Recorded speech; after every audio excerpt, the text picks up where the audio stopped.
Yeah, thanks for being here. It seems like it's been a while.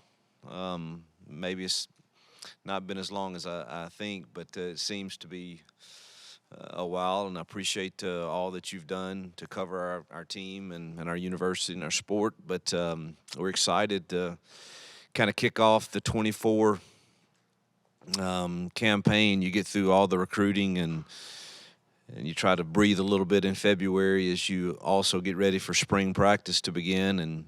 And here we are, jump back into it, and we're day one into spring, with day two being today, and then spring break happens, and then we really get down to business when we put the pads on when we return. So there's been a lot of positive things, I think, in our building since January. Many of those are coming from the player-led arena, which I love. I really think player-led teams are the best teams, and our culture council that was elected by our team has done an incredible job of setting the standard to which they expect things to be. We presented that to the team in January. It was accepted by all, and so once we accept it, then we all have to be accountable to that standard, and that unit of leadership has done a really nice job of saying, hey, if we say our lockers should look like this, then there's got to be accountability to every area, from the training table to academics to the way we approach work, our timeliness, our effort. And been really, really pleased with the leadership that I'm seeing from that group. And the energy that was at practice Tuesday I thought was really, really nice, and a carryover from everything that we've seen since they've come back from the Christmas break, and had works with our strength staff. And so excited about what I see heading into spring number 2 for us.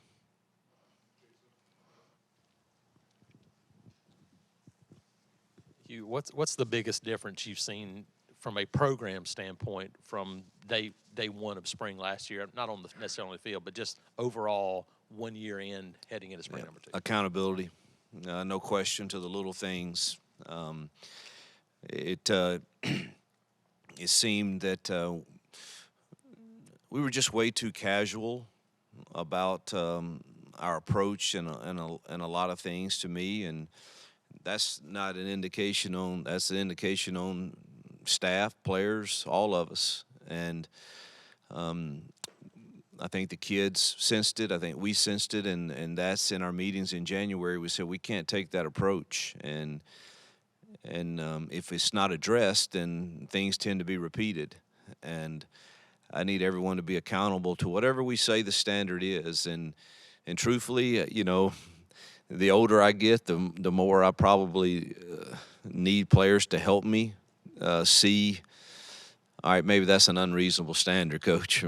Because things have changed some, and so it was really big for me that the players would sit down and say, "All right, I want you to present to me. What do you think the standard should be? And let me, if I think y'all are way, way off, I'm going to say it, and you do the same for me." And we just had some really good conversations, and they came up with the presentation, and I just approved it because I did agree with their approach, and then presented it to the team. So I think that's the biggest difference I've seen thus far, is just there's a different energy too that comes with that, and to know there's no compromise.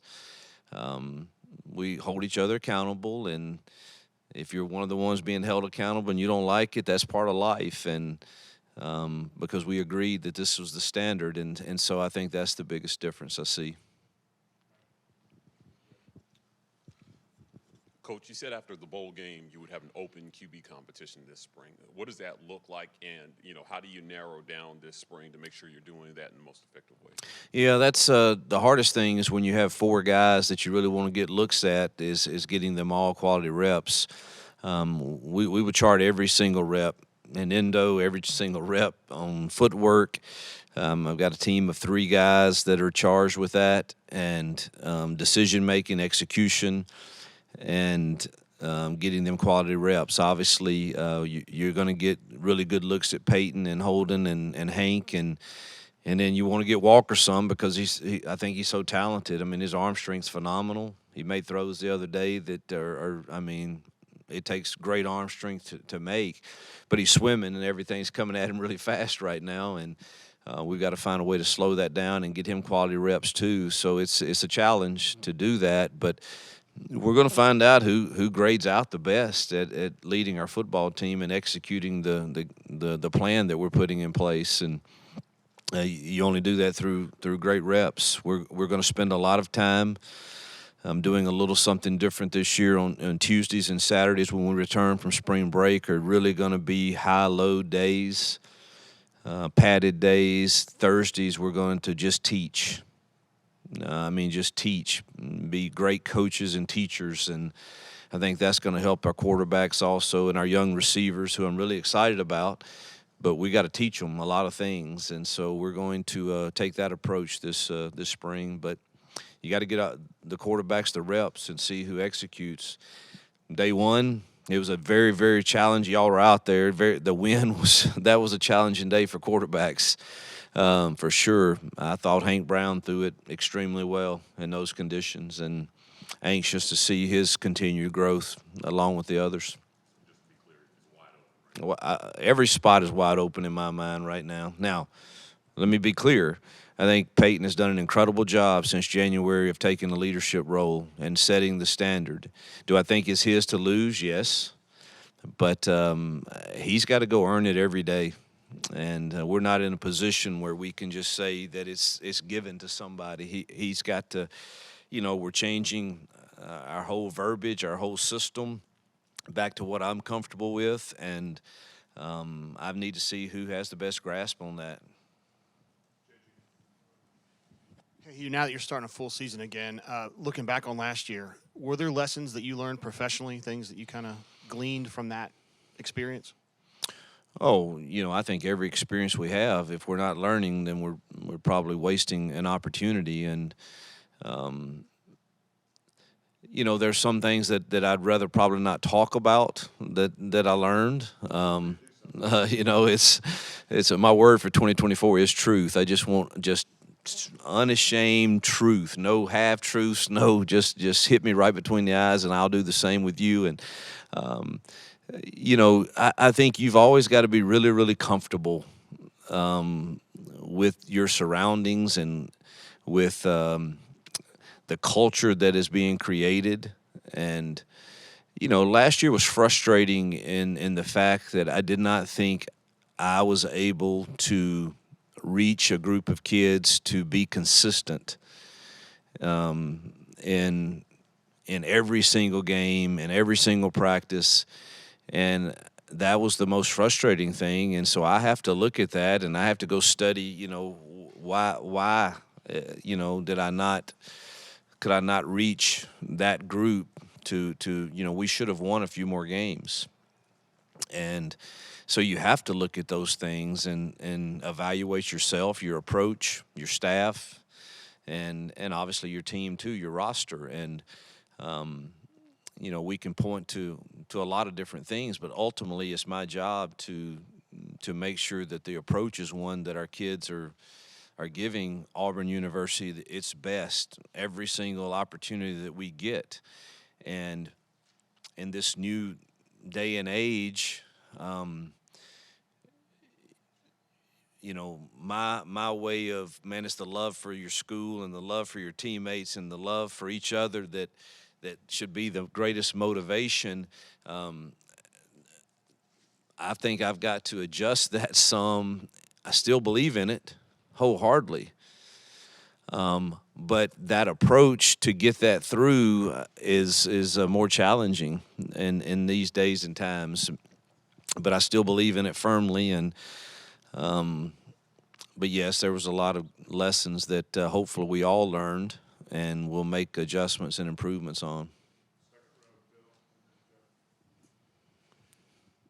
Talking about changes, you've got quite a few changes in the staff. Just you've got prior relationships where the offense, it would seem like, would be able to be on the same page pretty quickly. But just talk about the the changes there and your Yeah. new coaches?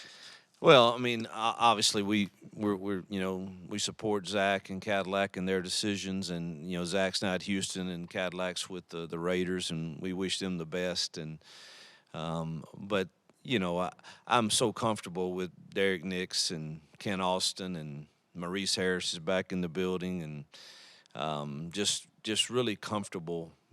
They know my terminology. They've been with me before. It's been exciting to see Derek's growth as a coach, and to watch him lead now in that room, and to hear him talk about things, and me listen to him and Kent go back and forth with Ben and Jake and Marcus, and having Mo in there as an analyst is big, because he's been with me so many years. So there's no question that it's. And I have no one to blame but myself. It's not. This is not a negative toward anyone else. But yes, I'm very much more comfortable walking down the halls and walking in the offensive room and saying, "All right, now I know what that means, and that the adjustment I'm going to do off that if they do this comes naturally to me." And excited to again see Derek step into a leadership role there, and along with the other guys that we have. So defensively, hated to lose JG. Truthfully, kind of raised him, and he played for me, and to see his growth. But I totally understand it.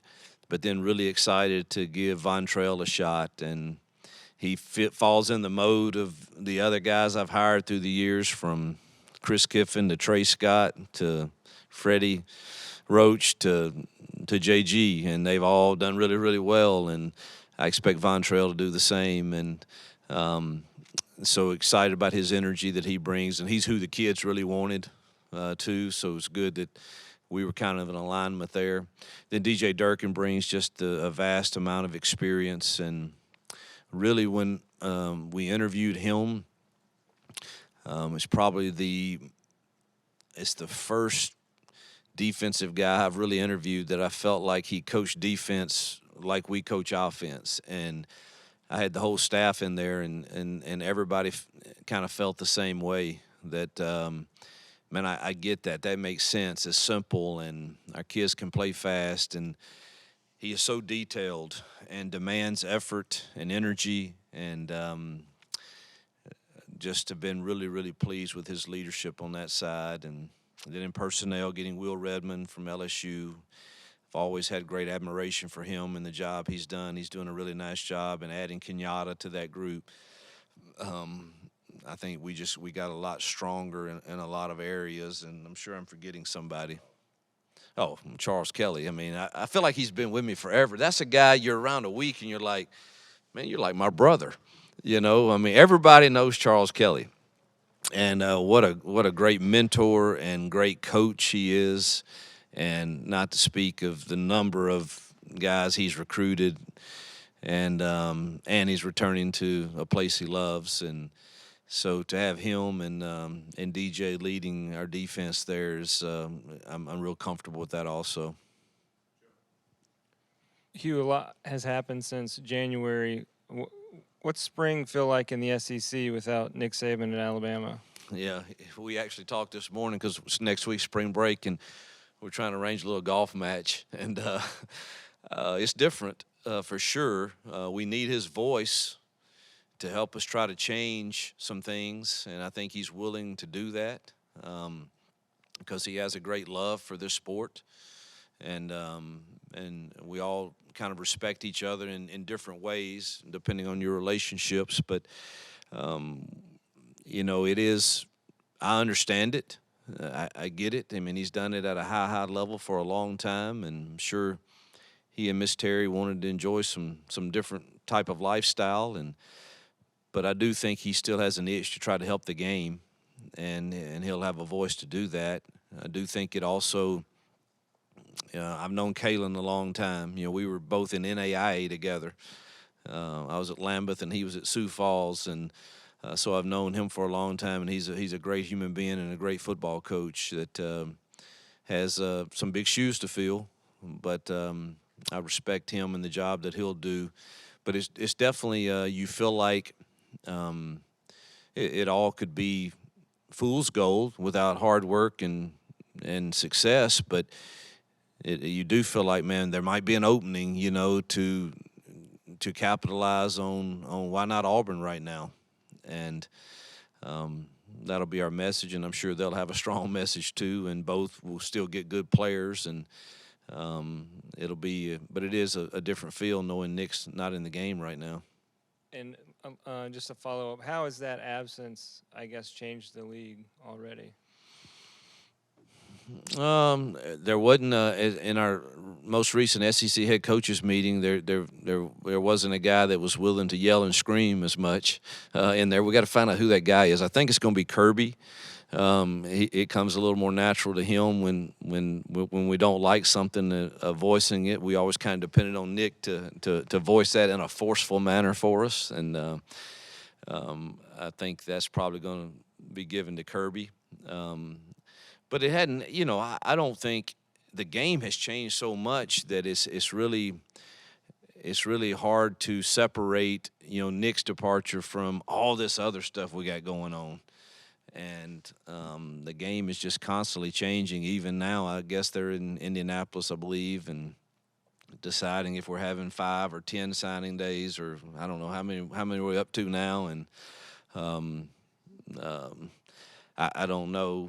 The game is definitely changing, and we're all searching for some parameters and sanity around it. And truthfully, I'm not sure anybody has the exact solution to what protects our game. It's one that we all love so much, and it has such passion and energy, and unfortunately, it's tied to a lot of money too, which is part of the dynamic that causes us all, some of these issues. And but boy, I sure don't want our game to lose what it's meant to so many people over the years, even you guys who have great jobs to cover what I think is the greatest sport.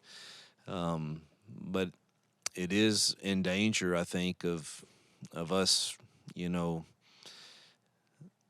losing some of the love that people may have for it because of all the different dynamics that are going on. And I think all of us are just searching for, man, give us some parameters that we all can work within and have some type of sanity and peace around, particularly building your roster and maintaining it.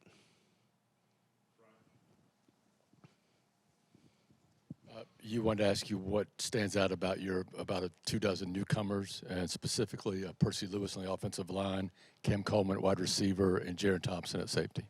Boy, glad we got all three of those. Let me tell you, Percy is a big human being, and he moves a lot better than you give him credit for.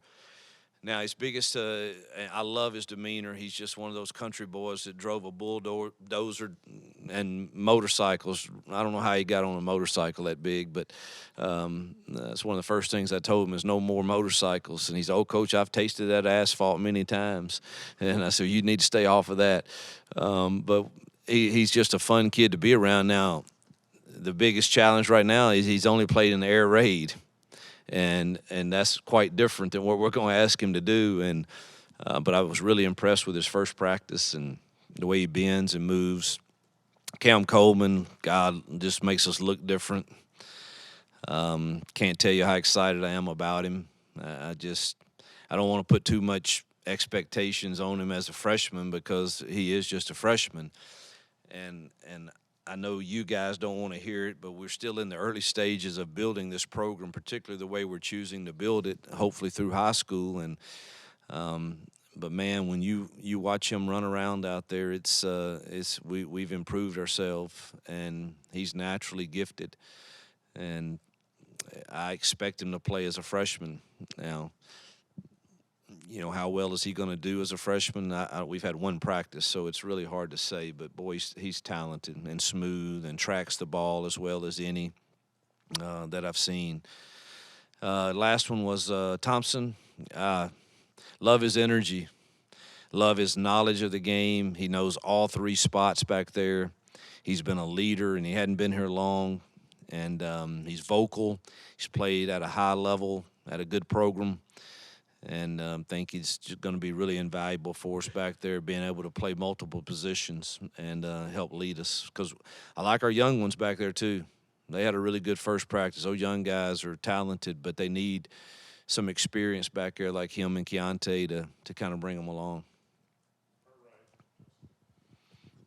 Hugh, you guys lost a couple of big guys on that defensive line, but you've got transfers, you've got freshmen coming in. What are you expecting to see this spring? What do you want to see, I should say, from this spring from that defensive line group as they kind of get a little overhauled a little bit? Yeah, I think the biggest question mark we have right now is the interior, the girth on the interior, losing, Marcus and Justin and Lawrence. We lost some guys that played significant snaps for us, and two of our most productive ones. Excited to get those transfers in here, plus the young guys. I love our young class. I tell you, Morris and Waller are different now. They can bend, they can move, but again, they're just freshmen. Gage had a really good first practice, as did Trill, and we're going to need those two to step in. We need Jason Jones to really, come on and be the guy. And play every snap with great passion and energy. And Bobby is got to come on, and he's got the tools, we believe. DJ Reed's going to move inside. So we've got some guys in there. I do think we will still be searching in the spring portal for some more depth there, and maybe one more edge guy. Obviously, Falk has been an incredible leader for a sophomore. He's taken it as his mission to lead that front, and he's easy to follow because he does it the right way. And been good to see that also. And J Mack, obviously healthy, is a handful, but excited about those young kids behind them too. Hugh, you mentioned the offense now being more in your hands. I guess, what would you like that to look like? I know it's early, and maybe what are going to be some of the big differences that we might notice from Well, last I year? want to get back to the only thing I've known that's given us success everywhere we've been is the RPO-driven run game, and then the play action passes off of it. And, in order to do that, you've got to have a receiver or three that can win in some one-on-ones and quarterbacks that can execute it. And I do think our quarterbacks can do that. And the unknown right now is, all right, if they do play us an extra hat in the box, do we have the slot that's going to go in? Do we have the boundary X that's going to go in?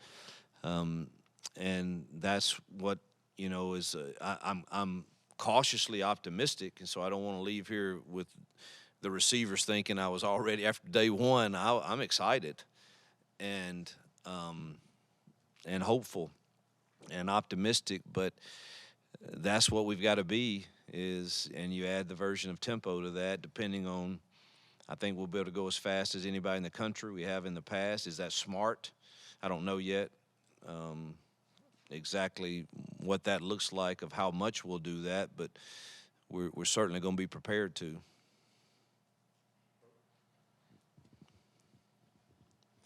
Hey, you talking about defense? What are some things you expect to be different under Durkin compared to last year under Ron Roberts? What do you think it's going to look like?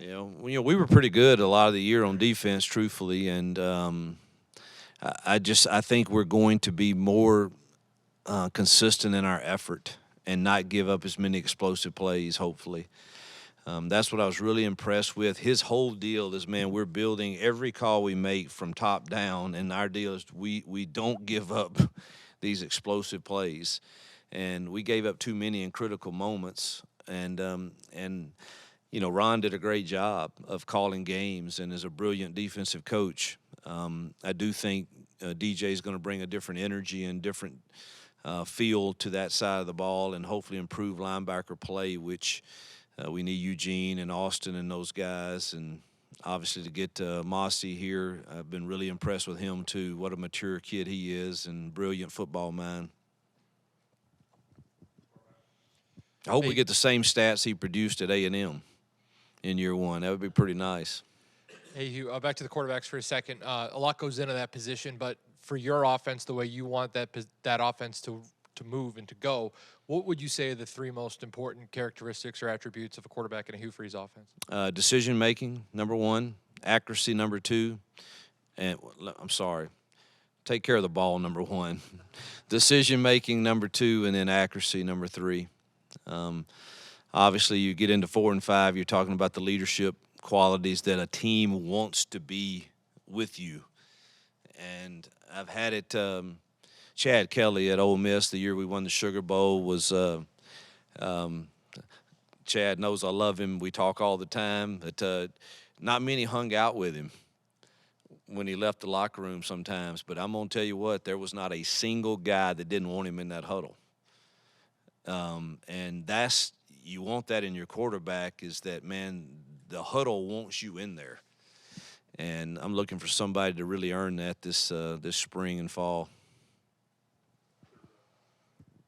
Coach, earlier you touched on accountability and how your word for 2024 is truth. Is there a phrase or theme that's been selected for this team this season? Not yet, but I'm working on it spring break. I've got a book that I'm really excited about reading next week, and it's called Think Ahead.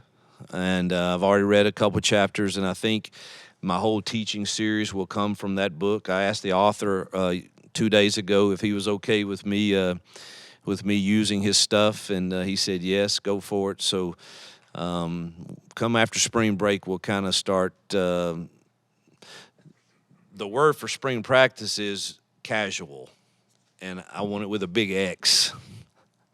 And so that's kind of our approach in spring, and then I'll start developing kind of our themes along with the Culture Council. I'll let them have a say in it. I can't believe you read books. I haven't read a book in 10 years. God bless you. I don't read many, but I try to read at least 2 a year. Try to make it count. I got you. Yeah. Listen, Lane Kiffin is a joker on social media. You know that. Yeah. He almost felt like he was trying to dare you into hiring Derek Nix. What did you make of what he was trying to do to you there? Look, I love Lane. I love his family, and y'all believe it or not, I'm not reading a lot of Twitter these days, so I don't know. I mean, but you know, Nix, I hired him first, so I guess I have a right to him. I don't know. No, that was up to Derek as to what he wanted to do, and I'm glad he chose to come with us. But Lane, whatever he's doing is working for him, it seems. Well, let's see. I had a couple, but back to when you're talking accountability and a lot of it coming from your players, who were some of the guys that you felt stepped up as leaders through the offseason and winter workouts? Let's see. I'll go in the running back room. Damari Alston and Jarquez. Quarterback Peyton is on it. Tight end Luke Deal. O-line Connor Liu and D. Wade. Receiver Jay Fair. He's done a really nice job. Defense J. Mack. Keldrick Falk, Eugene, Keontae, Champ Anthony has done a really nice job of leading. I hope. How many was that? 12? Did I forget anybody? I hope I didn't. But those are guys that really have taken the leadership and saying, you know, if one of our guys has to needs some enrichment for not meeting the standard, then we want to handle it, and it's agreement we have with our positions, and I've been really pleased with their leadership.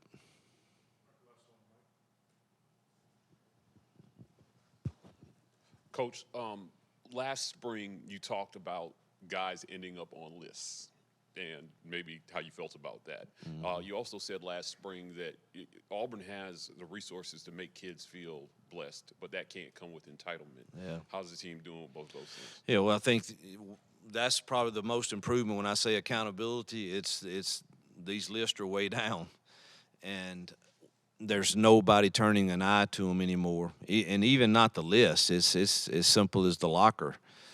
This is the picture of our lockers, and this is the way it should look every single day. And we should be accountable to that, and that's not too big of an expectation. I'm still afraid that I talked to an NFL guy. I'm off on my tangent again, Mike, so forgive me, but and they're frustrated with some of the things that we're I say we that is coming to them now from the college game. Like one of them this morning, I honestly had a conversation, and this NFL scout says, do you believe that there's kids that are wanting to know their NIL agreement to come to the combine? And they're just like, man, we don't even know if they know how to work through something that's hard. And we're going to give them a 4-year contract or draft them where, collective bargaining now slots them.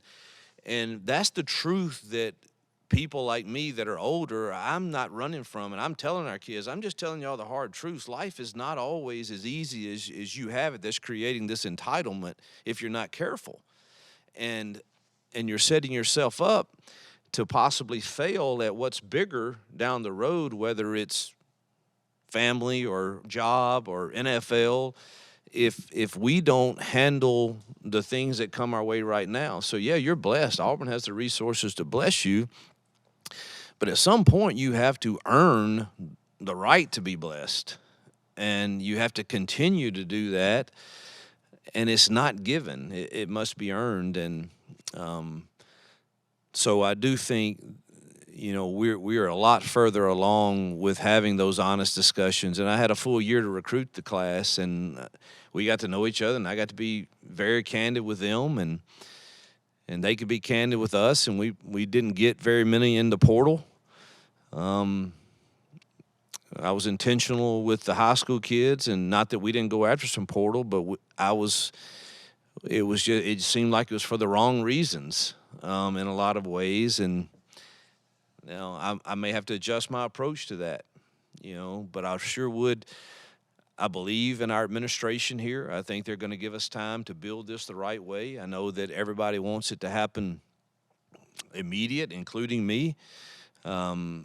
But I sure want to build something that's sustainable. And that's still a juggling act for me, and in trying to figure out exactly what that looks like and how to do that with the portal world and the building a culture. And I'd like to do it through the high school primarily. And the hardest thing is figuring out how many of yours you're retaining. We begged them at our SEC head coaches meeting, man, give us after the season, we ought to be able to give Mike a contract and say, hey, you're coming back, and you sign it, and I know you're coming back before you go home for Christmas. And then all of a sudden I get to January, and I don't know who's coming back. And it's the challenges we face with that are real and very, very difficult to – how do you really build a team – that is consistent from year to year with some of the current ways we have, and hopefully I know they're discussing some changes even this week, even right now probably.